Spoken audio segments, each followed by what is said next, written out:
嗨，大家好，我是坦平叔。今天是2025年2月23号。这一期咱们聊一聊校园霸凌。前天晚上有媒体报道，吴川一初中生被曝嘴里被塞异物遭殴打，当地称正跟进处理。在广东湛江的吴川一个中学里面，有一个智力有缺陷的孩子在学校遭到霸凌，被人拍下了视频。有人说这个视频有1个小时，但是从网上流传了出来的就是一个片段。这个事情引起了网友的愤怒，上了热搜。南方都市报报道说，近日有网友发帖称，广东湛江吴川市第3中学发生霸凌事件，一名初中男生被其他多名同学霸凌并拍摄视频。2月21日上午，被霸凌的学生家属告诉南都记者，孩子存在智力缺陷，目前已经回家，家属昨晚也已经前往派出所处理此事。南都记者从吴川市第3中学和吴川市公安局海滨派出所了解到，此事相关部门已经在跟进处理中。网友发帖称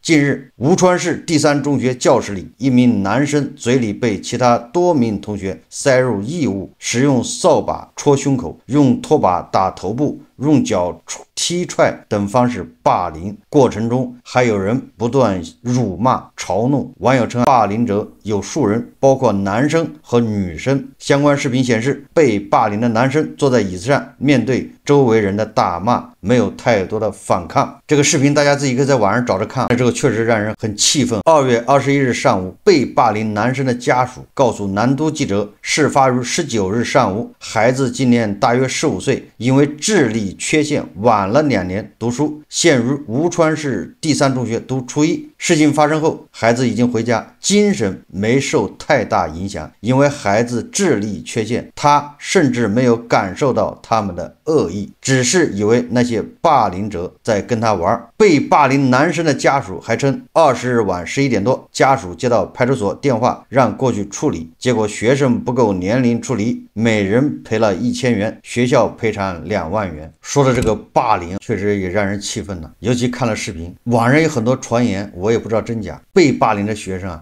不仅智力缺陷，家庭也非常悲惨。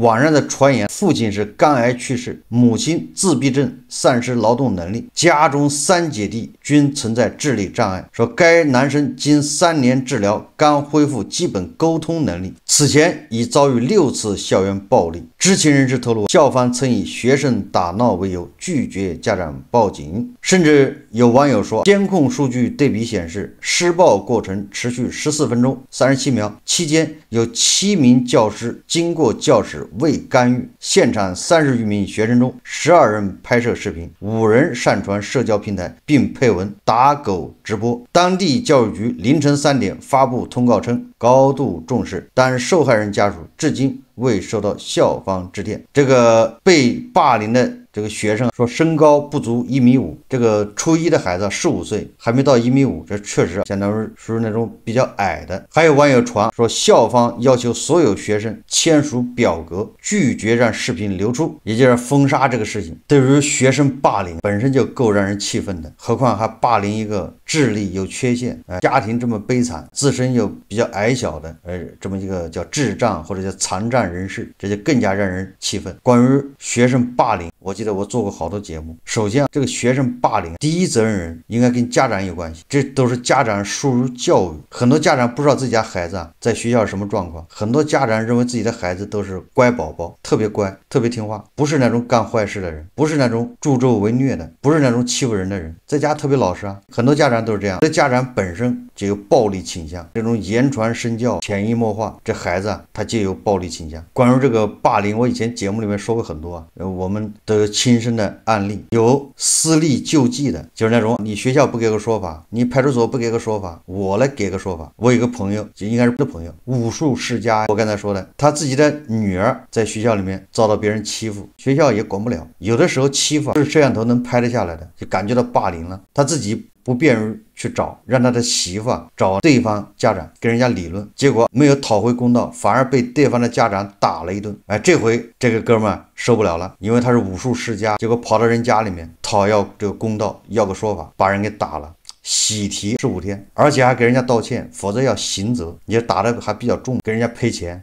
本来是自己有理，结果自己变成一个施害者，很可惜。他本来在北京待了10几年，他这个叫积分落户，应该差不多了。就第一批，因为有刑事责任，这个落户是落不了了，只好他是内蒙古人，老婆带着孩子还自己回到内蒙古，因为小孩要上学。本来如果积分落户在北京，那就能在北京直接上学，那接着上高中。很多这样的例子，霸凌。所以我说，第一是跟家长有关系，家长疏于管教，家长的教育方式不对。第二个跟学校有关系，学校监管不到位。如果真的在霸凌过程中有7、8个老师路过都不制止，这个老师就失职。你不管什么情况，这么多孩子霸凌一个孩子，作为老师必须要制止。学校有摄像头，学校也不管，对吧？那你装摄像头干什么？钱花了。但是第三个啊，我觉得更重要的是跟这个社会风气有关系。某种程度上，这个校园里面这种霸凌屡禁不止。你说咱们社会不重视吗？当然重视。每次一有霸凌的事情，这个网上都翻了天，恨不得赶尽杀绝，恨不得未审先判。咱们对霸凌是深恶痛绝，是事实上呢恰恰相反，是我们这个社会风气不正，导致学生霸凌不断。青少年霸凌很正常啊，小孩子不懂事，你青少年还逆反呢，对吧？青少年容易做这些出格的事情，这个都可以理解。我想全世界的青少年恐怕都有这种现象，或多或少，就像那个诈骗一样，全世界都有诈骗，唯独咱们中国最多。中国人骗中国人，华人骗中国人，显得更多。霸凌也一样，美国也有霸凌，欧洲、日本恐怕都有，但是像我们这么突出，这个也罕见。所以我认为跟社会风气有莫大的关系。我们社会上我们都认为是霸凌不好，都谴责霸凌，都对霸凌这个现象恨之入骨，但是我们叫两张皮，叫双标。我们某种程度上这种校园霸凌也是一种反噬。为什么这么说？因为我们都是年轻过来，都懂。你也上过初中，上过小学，某种程度上你也有可能是被霸凌的人，也有可能你是霸凌别人的人，也有可能你兼而有之，所以你应该更有发言权。这个霸凌是怎么产生的？青少年的霸凌很多都是那种是非不分，立场先行，很多都是因为这个人是我朋友，他被你欺负了，那对不起，我就要打你。我们纠结5个人过去打他，你过去打的时候从来不说这个人到底对不对啊？这哥们我这朋友他对不对啊？小孩不会考虑这个问题，小孩只考虑说我的好朋友被人欺负了，我就要打回来。只有你这个好朋友是不是自己贱自己作，那不在考虑之内，这叫是非不分，立场先行。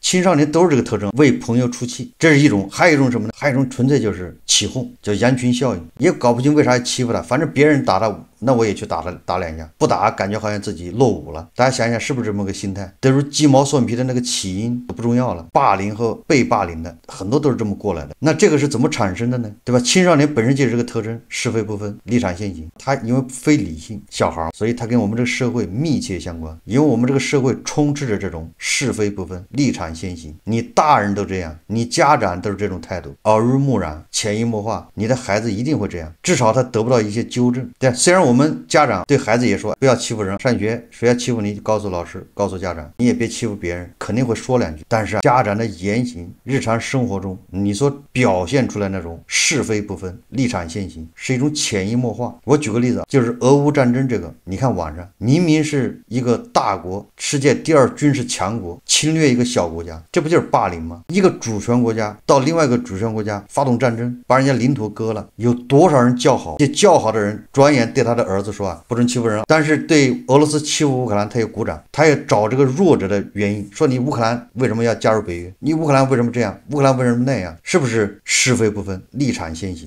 如果按这个逻辑，那你也可以找这个智力低下智障的被霸凌的人，是不是你欺负别人了？是不是你脑子不好使？你惹别人了吧？别人打你，是不是这个逻辑？连胡一金老师这样的高知分子，作为这个环球时报的主编，对吧？退休的人，他都能是非不分，把乌克兰被俄罗斯侵略描写成乌克兰自己找的，活该。你当这个2国大国的什么，对吧？叫什么马前卒？那按胡锡进这个逻辑，那这个智障被霸凌的孩子也是活该。谁让你智障啊？你看看是不是这个社会充斥着这样的论调？这种声音在网上还最大。你说这些小孩本来就是非不分，再加上这种论调，在这种环境下成长，在这种家庭下成长，他能分得清是非吗？他分不清。这些对智障儿童的霸凌的这些人，他说不定以为他在主持正义。霸凌别人的人，某种程度上他心里还有一股正义，他认为他是在主持公道。这不就是为什么青少年，尤其咱们中国的青少年更加是非不分，立场先行。你跟我关系好，你就是犯错我也帮你。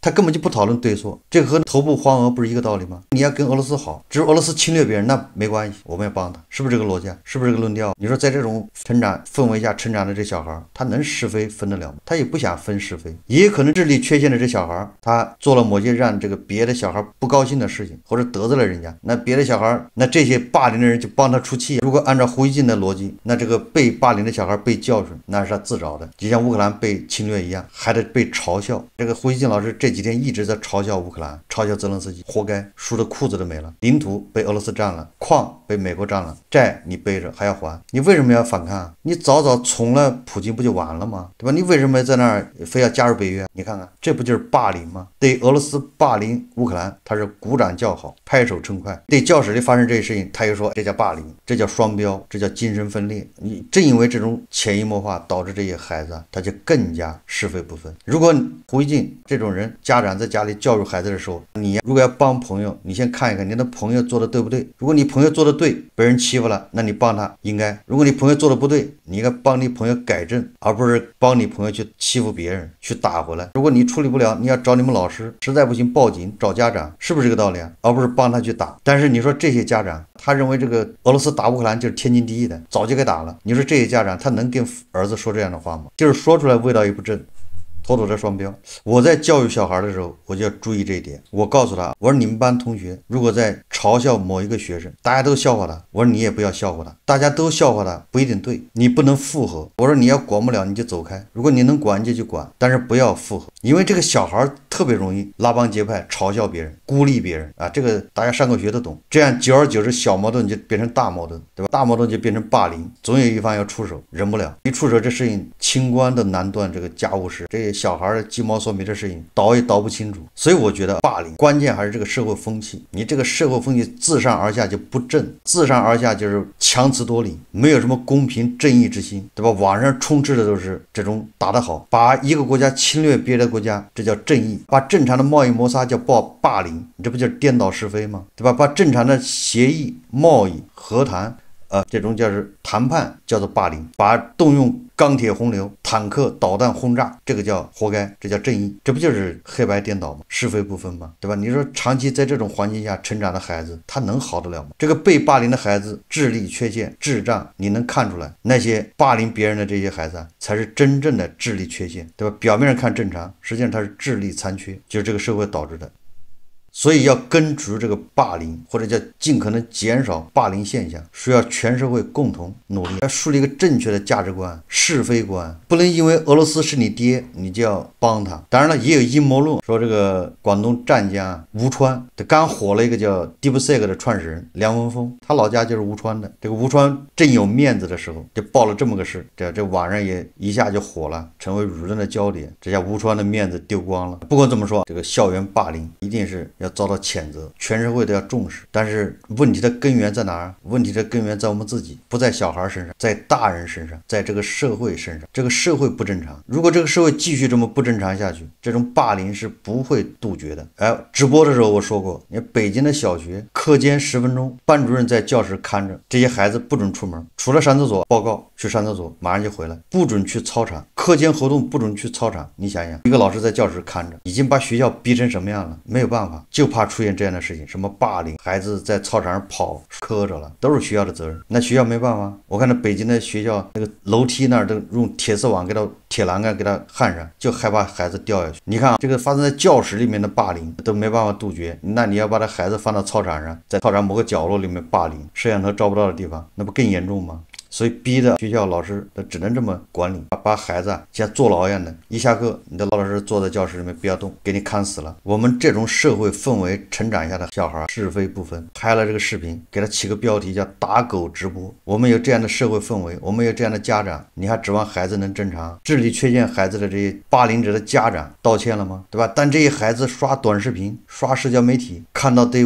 俄乌战争的评价，这乌克兰就是活该，打得好，这不就在强化他吗？这不就是引导他是非不分吗？这不就是引导他告诉他打得有理，该出手就要出手，一边告诉孩子不要霸凌，一边宣传的就是这种霸凌，这不就是精神分裂吗？所以说我们与其谴责这些小孩，谴责学校，不如重视当下社会风气，哪儿出了问题这个根源问题、根本问题不解决，你的霸凌那是解决不了的。但家长的脑子都有问题，你指望他把孩子呢教育好，对吧？但老师脑子也有问题在学校里面，哪个学校敢说乌克兰反抗俄罗斯的侵略是正义的？我们应该支持他，敢吗？大部分都在挺俄，你挺俄挺出来结局就是这个。在胡锡进老师的眼里，抗日有原因是应该抗日，但是乌克兰抗俄那就是错的。对，他双标到这种程度，他还能强词夺理，你让小孩怎么分辨？那小孩只能说打他是对，这个智障的小孩子不听话，老是欺负别人，老是破坏纪律，老是制造一些怪的声音。有的这个小孩子仗着自己人高马大，身强体壮的，你说他怎么霸凌？他也不打，他下课的时候往那门口一堵，谁也出不去，谁也进不来。那别的小孩4、5个拉他都拉不动，他就堵在那儿。你要急着上厕所，他就不让。你告诉老师，老师也管不了，老师来顶多骂他一顿。哎，老师一来他就让了，你不老师不能老在这站着，对不对？老师一走他也堵上了，老师来批评他也就那样。最后告诉家长，家长说这是多么大不了的事，小孩子闹一闹，他觉得自己孩子家里特别听话，特别有礼貌。那你说怎么办？你还处理不了，给别的小孩造下心理阴影，就拿他没招。他也不出手，他也不打人，你拉他也不打你。总之他往那一站，你拉不动他，就是不让你出去。跟他关系好的让他出去，这也是一种霸凌。这些只能仰仗社会，仰仗他的家长去教育他。所以最后我们还要说一下，这霸凌恐怕哪个国家都有，而且哪个国家对校园霸凌惩治力度还不一样。那我觉得我们要想解决霸凌，还得从社会，从这个根本原因下手，创造一个良好的氛围。整个国家主流声音是要明是非，是要支持正义，就把这些要搞明白，才能最大的可能杜绝这种霸凌。好，这期节目我们就聊到这里，感谢大家收看。如果喜欢我的节目，欢迎订阅转发，也可以在下方留言评论，谢谢大家。